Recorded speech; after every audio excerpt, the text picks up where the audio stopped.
But yeah, I think you're right. You know, first of all, you're saying flux. That's 1.21 gigawatts, right? That's what you're thinking. 10.7. Back to the Future. Flux capacitor. I'm not sure what the question you're asking me. Never mind. Never mind. But yeah, you know, I said it, most of these happen at net times. Is that because the trigger comes in, the trigger comes in, the heating is right for solar heating, temperature maybe, and is it you know, is it part of a global climate change? Did something change in there in the heating? I don't know. Is it an actual temperature background? Yes, it's a combination. Yes, you know, it's never one thing. Why am I fat? Well, it's because I eat too much of everything. And you don't exercise. Yes. But you only blame it on one thing instead of blaming it on something else. It's my parents' fault. That's right. Yes. That's exactly what and that's where we're at right now. Is what do what do you do? Where do you go from here? Unfortunately, we are the ones that are pushing it. I haven't seen anything on any amateur writings or discussions. I haven't seen anything on any that one military DTIC folks. That's the only thing I've seen. But we're not going to publish it. Thermosphere. That's the word. Thermosphere. Okay. That's the word I was You know, looking for. and maybe we need to hit some of the weather guys down now. I hadn't thought about that weather side, but yeah. Good morning. Does it seem like this solar activity, this cycle has more geomagnetic storms It and our does. vans are wiped out more this time than It does. There is more material being ejected from the sun during this cycle than previous cycles. And that is the difference right there. Well, You get your normal radiation, then that gets followed by more energetic particles. So it comes in waves. Yeah, and I would agree that I've heard about it more. The other part of that is I've been looking for it more. So is it confirmation bias that, you know, I didn't know Tim with the scope a couple years ago, and now we chat on email, and I'm a Patreon supporter, and they do back end stuff. So I'm gonna go back and give her a whole bunch of stuff and say, hey, let's go look at this harder. And that's a good question, Max. Or sorry for the voice. Yeah, me too. But there's not too many people here who were licensed during 1957, 58 International Geophysical year. The sunspots back then were something else.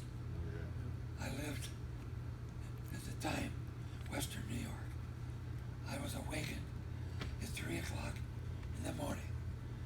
My attic bedroom by the Aurora Borealis, so bright it lighted my whole bedroom like daylight. In 1977, I had a boat. My family, my parents, around the Gulf of Mexico, 10 miles south of Biloxi, and we were watching the Aurora Borealis from there. Mm-hmm. Yes, Yeah. believe me, I knew what it was. Yeah, that's a I was at Keysler at 77. Yeah, I saw the Aurora Friday night at my house south of Blanchard. Yeah. First time I've seen it in Oklahoma. Yep, and that's happened how many times this year so far? Half a dozen? I mean, it's been. It's an active year. Yeah, it's an active year. I mean, there's Rich's answer. Yeah, I mean, all of those point to the same thing, which is good or bad. Now, hopefully, we can get some better answers.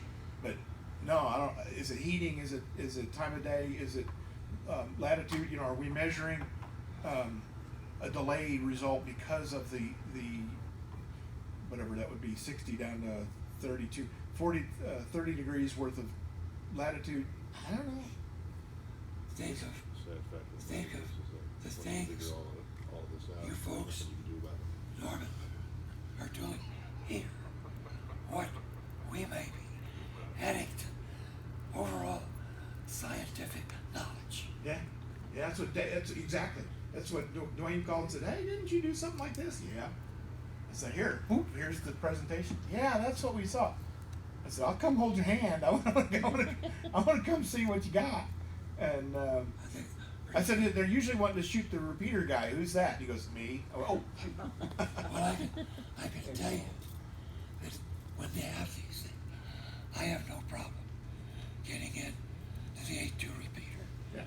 But I've got a gain antenna at about 25 feet above ground. And 8,000 watts. No, No. about 40 watts going up the coax. Yep. I have no problem being heard. But sometimes that control can't be heard. Right. Right. And that's the crazy part is, you know, the repeaters always sound good. They're just noisy. And it's like somebody put, and it is, a 30 or 40 dB pad in front of that antenna. And, you know, I don't think anybody's going to go out and do that. And 4 different repeaters now. It's atmosphere, which is kind of cool. I mean, I'm really glad to have the answer. The big thing they say that we found out is May and October are usually the big auroral seasons.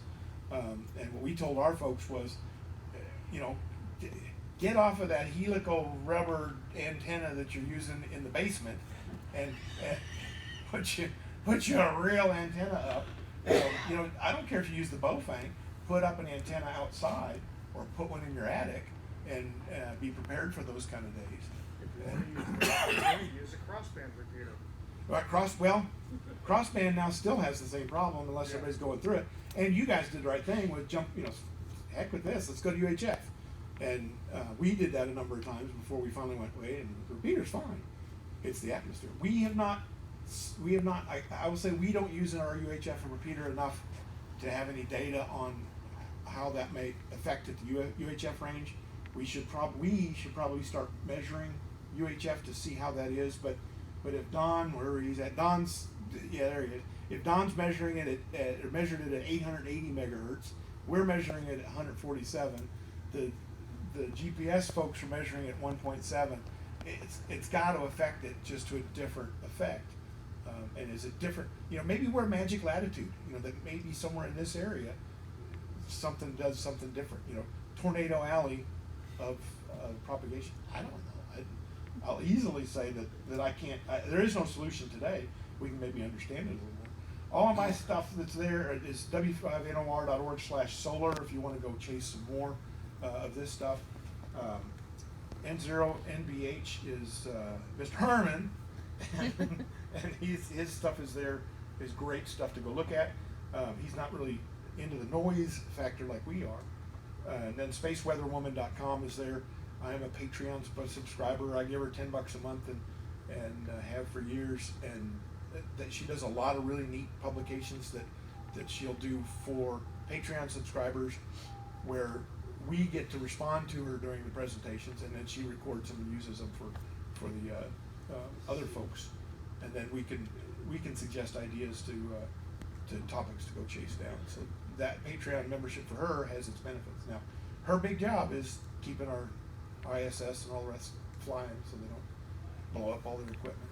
See if you can get her to come to Ham Holiday some year. I had talked about that in the past. We have this year we tried to get Tim Duffy, and then this COVID thing happened, so he wasn't able to come. But I talked to his people a couple weeks ago, and Tim will be here for the next Ham Holiday in 2025. So I'm going to try to get her 2026 after that. She's been very.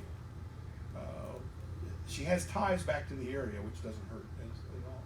The problem is the ties are an ex-husband, but and Lam Lam Fear, if you remember that name.